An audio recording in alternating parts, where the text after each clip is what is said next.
Astrology एक divine या दैवी विद्या है।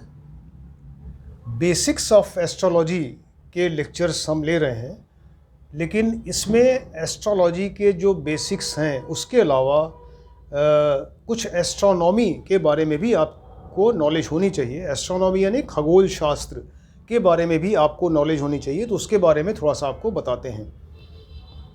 सोलर सिस्टम में आपको मालूम है कि सूर्य जो है वो सेंटर में है, जिसको एक स्टार माना गया। एस्ट्रोलॉजी में उसको ग्रह का दर्जा दिया गया, लेकिन एक्चुअली वो एस्ट्रोनॉमी में एक स्टार है, तारा है, और जिसके चारों तरफ डिफरेंट ऑर्बिट्स में सब ग्रह घूम रहे हैं। तो सूर्य की जो ग्रेविटेशनल पावर है, सूर्य काफ़ी साइज़ में बड़ा है, उसका ग्रेविटेशन पावर बहुत ज़्यादा है, और उस ग्रेविटेशनल पावर की वजह से सारे ग्रह जो हैं डिफरेंट ऑर्बिट्स में डिफरेंट स्पीड से घूमते चले जा रहे हैं। आप देखेंगे कि ये जो ग्रहों की स्पीड है वो कभी थोड़ी कम कभी ज़्यादा भी हो जाती है, वो बीच बीच में स्पीड उनकी चेंज होती रहती है अपने आप। कभी आप देखेंगे कि ग्रह जो है अपनी ऑर्बिट्स में एक ही डायरेक्शन में चलता जा रहा है, जिसको कि मार्गी कहते हैं, सीधा चल रहा है। कभी कभी देखेंगे अचानक वो उल्टा चलने लगता है, तो उसको वक्री या रेट्रोग्रेड मूवमेंट कहा जाता है। तो इस तरह से ग्रह जो हैं अपनी ऑर्बिट्स में कभी तेज, कभी धीमे, कभी मार्गी यानी सीधे, और कभी वक्री यानी उल्टे चलने लगते हैं। डिफरेंट ऑर्बिट्स में जो सूर्य के चारों तरफ घूम रहे हैं ग्रह, तो सूर्य के चारों तरफ जो पहली ऑर्बिट है उसमें मरकरी या बुध घूमता रहता है। सबसे सूर्य के जो नज़दीक है वो मरकरी या बुध है। सेकेंड ऑर्बिट में शुक्र या वीनस घूमते हैं। थर्ड ऑर्बिट में पृथ्वी है, और फोर्थ ऑर्बिट में मार्स या मंगल घूमता रहता है सूर्य के चारों तरफ, और फिफ्थ ऑर्बिट में बृहस्पति या जुपिटर, और सिक्स्थ ऑर्बिट में सैटर्न या शनि घूमते रहते हैं। उसके बाद फिर सेवेंथ ऑर्बिट में यूरेनस, फिर उसके बाद नेपच्यून, और लास्ट में प्लूटो ग्रह जो हैं ये सूर्य का चक्कर लगाते रहते हैं। हम लोग चूँकि पृथ्वी पर रहते हैं और पृथ्वी की साइज़ बहुत बड़ी है, और उस रेशियो में हमारा आकार तो बहुत ही छोटा है, तो हमको पृथ्वी चूँकि बराबर घूम रही है, एक तो अपनी एक्सिस पे भी घूम रही है 24 आवर्स में, प्लस सूर्य का भी चक्कर लगा रही है, तो हमको वो उस मूवमेंट का पता ही नहीं चलता। हमको मालूम नहीं चलता कि हम पृथ्वी के साथ साथ घूम रहे हैं, और हमको ऐसा लगता है जैसे सूर्य हमारा चक्कर लगा रहा है। तो लेकिन ऐसा नहीं है, एक्चुअली वो पृथ्वी ही घूम रही है, सूर्य स्थिर है, और पृथ्वी और सारे ग्रह सूर्य का चक्कर लगा रहे हैं। पृथ्वी जो है 360 डिग्री का एक गोला है, तो एक्चुअली बिल्कुल 360 डिग्री का गोला या सर्किल वो नहीं है, और इसके दो पोल्स हैं, नॉर्थ पोल और साउथ पोल, और इन पोल्स पर थोड़ा सा पृथ्वी जो है चिपटी हो जाती है, फ्लैट हो जाती है, और इक्वेटर जो उसके परपेंडिकुलर है, इक्वेटर पर थोड़ा सा बल्ज करती है। तो पृथ्वी के दो पोल्स हैं, नॉर्थ पोल और साउथ पोल, इस पर थोड़ा सा पृथ्वी चपटी रहती है, और जो इक्वेटर है उसके ऊपर थोड़ा सा इक्वेटर या भूमध्य रेखा है उसके ऊपर थोड़ा सा बल्ज करती है, हल्का सा फूली रहती है। तो इसका आकार एक संतरा या ऑरेंज समझ लीजिए। ऑरेंज जो है वो दो साइड में देखिए हल्का सा चपटा रहता है, और दो साइड में बिल्कुल गोला रहता है। तो पृथ्वी भी एक गोल, एक ऑरेंज की तरह या संतरे की तरह आप मान लीजिए, इस तरीके से रहती है वो। नॉर्थ पोल और साउथ पोल जो है ये दो पोल्स हैं, और दोनों को अगर एक इमेजिनरी लाइन से हम मिलाएं तो उसको एक्सिस कहा जाता है। ये देखिए axis, north pole, south pole पृथ्वी का, और ये इसकी लाइन को, बीच की लाइन मिलाने से इसको एक्सिस कहते हैं। इसी एक्सिस पर पृथ्वी रोटेट करती है, यानी 24 आवर्स में एक चक्कर लगाती है, जिसको रोटेशन कहते हैं, और उस रोटेशन से दिन और रात होती रहती है। ये तो रोटेशन हुआ। और पृथ्वी अपनी ऑर्बिट पर सूर्य का चक्कर एक साल में लगाती है, एक वर्ष में। तो एग्जैक्ट अगर आप टाइमिंग देखें इसका, तो वो 365 डेज़ 5 आवर्स और 48 मिनट्स और 16 सेकेंड्स, यानी 365 दिन 5 घंटा 48 मिनट और 16 सेकेंड में सूर्य का एक चक्कर पृथ्वी लगाती है। तो इसको कन्वीनियंस के लिए ऋषियों ने 365 डेज़ मान लिया, लेकिन जो 5 घंटे 48 मिनट और 16 सेकंड बचे उसको छोड़ नहीं सकते, तो उसको कहीं ना कहीं एडजस्ट करना है।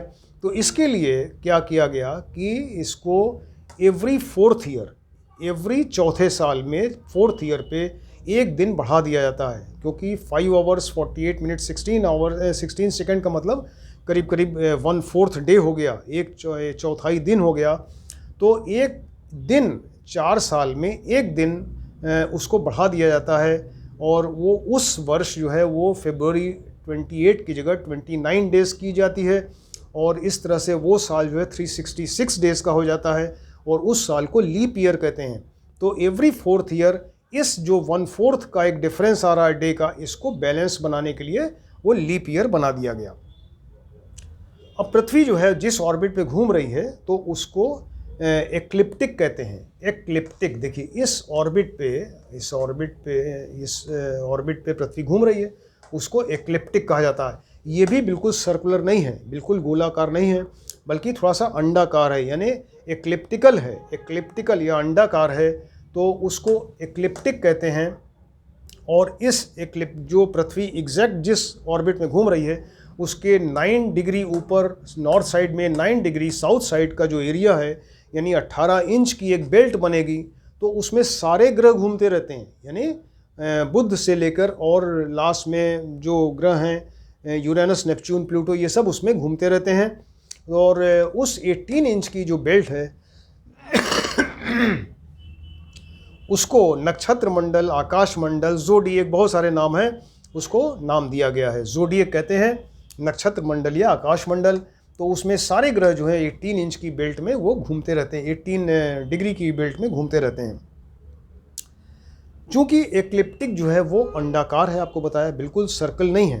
तो इसलिए चूँकि पृथ्वी अपनी ऑर्बिट पे घूम रही है और सूर्य के चारों ओर, तब तो सूर्य आपको कभी साल में कभी ऐसा होगा कि सूर्य थोड़ा सा नज़दीक दिखाई देगा, कभी थोड़ा सा दूर हो जाएगा। एक्लिप्टिक की वजह से उसकी जो ऑर्बिट है एलिप्टिकल होने की वजह से सूर्य कभी नज़दीक और कभी दूर हो जाएगा।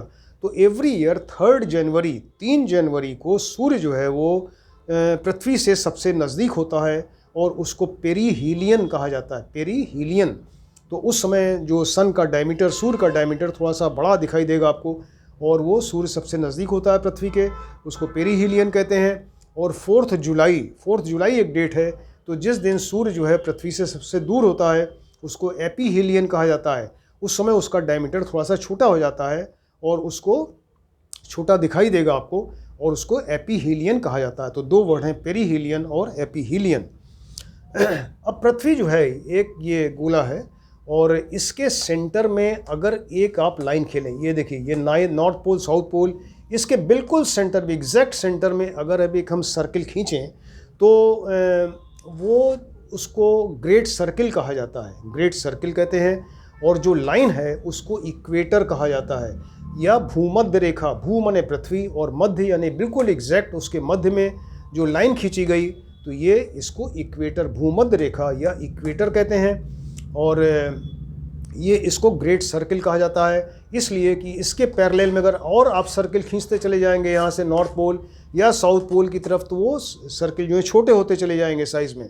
लेकिन जो बिल्कुल पृथ्वी के मध्य में जो ये सर्किल बनाया गया, तो वो लाइन सबसे बड़ी और सबसे बड़ा सर्किल है, इसलिए उसका नाम ग्रेट सर्किल रखा गया, और उसी की लाइन को इक्वेटर कहा गया। क्लियर?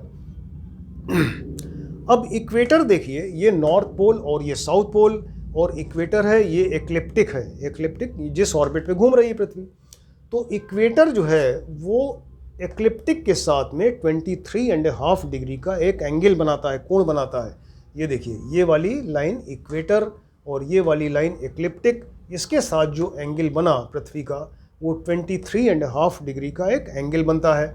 और पृथ्वी की जो एक्सिस बताया आपको, यानी नॉर्थ पोल साउथ पोल को मिलाने वाली जो लाइन है एक्सिस पृथ्वी की, वो एक्लिप्टिक के साथ में 66.5 डिग्री का एंगल बनाती है।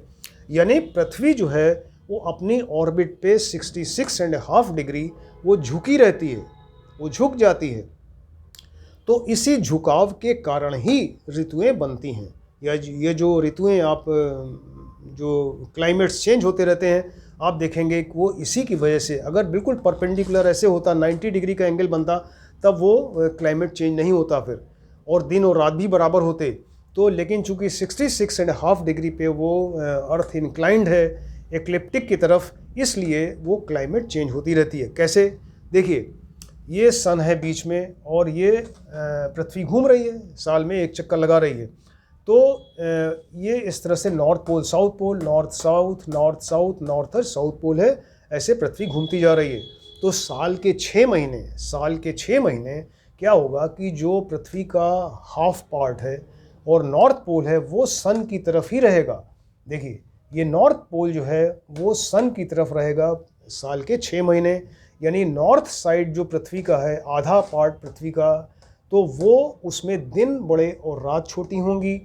और इसके अलावा साल के दूसरे 6 महीने में ये साउथ एंड जो है, साउथ पोल, वो सन के चारों तरफ रहेगा, यानी पृथ्वी का आधा पार्ट जो साउथ पार्ट है पृथ्वी का, वो सन की तरफ रहने से यहाँ साउथ साइड में दिन बड़े और रात छोटी होगी। क्लियर? तो इस तरीके से साल के 6 महीने नॉर्थ साइड ज़्यादा गर्म रहेगा, ज़्यादा उसमें दिन की वैल्यू ज़्यादा रहेगी या दिन का जो मान है बड़ा रहेगा, रात छोटी होगी। और साल के 6 महीने साउथ साइड में दिन बड़े होंगे और रात छोटी होगी। इस तरीके से आपको समझ में आया कि ये रोटेशन और रिवॉल्यूशन के बारे में आपको बताया। अब रोटेशन से क्या होता है कि पृथ्वी जो एक्सिस पे अपने रोटेट करती है, तो पृथ्वी के रोटेशन से वो हमको लगता है कि ये एक्चुअली 24 आवर्स में एक रोटेशन कर रही है, और रोटेशन जो है वो वेस्टर्न से ईस्टर्न साइड में है। पृथ्वी का रोटेशन जो है वो अपनी एक्सिस पर पश्चिम से पूर्व दिशा में घूमती रहती है बराबर, और इसीलिए हमको पूर्व दिशा में सूर्य उदय होता दिखाई देता है। इसीलिए सूर्य दिखाई देता है, सूर्य और बाकी तारे जो हैं लगता है कि पूर्व दिशा से उदय हो रहे हैं, क्योंकि पृथ्वी हमारी पश्चिम से पूर्व दिशा में उदय हो रही है, इसलिए सूर्य और जो बाकी तारे हैं वो पूर्व दिशा से उदय होते हुए दिखाई देते हैं। क्लियर?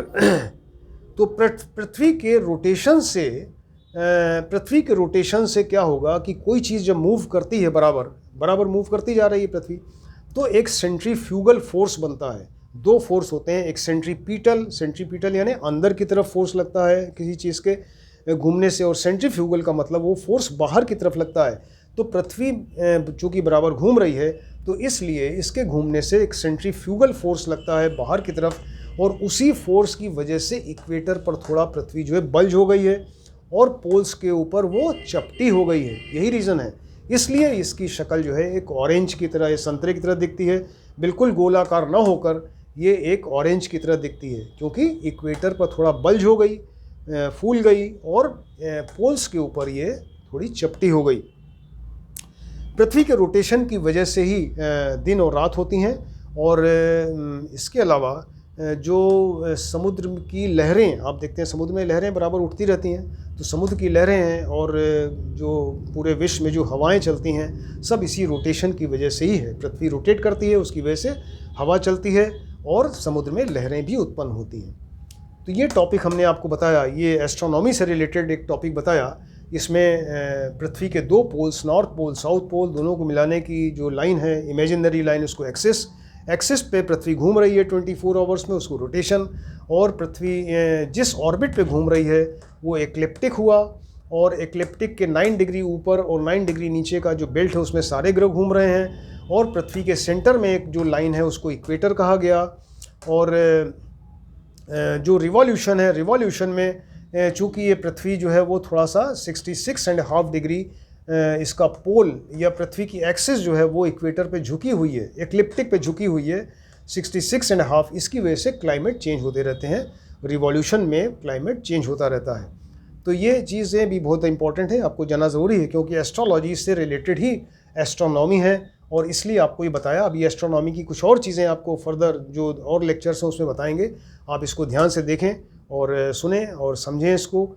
और जिन्होंने अभी सब्सक्राइब नहीं किया, सब्सक्राइब करें, जिससे कि आप आगे के लेक्चर सब आपके पास पहुंचते रहें, और इसको ध्यान से देखिए, पढ़िए। Thank you.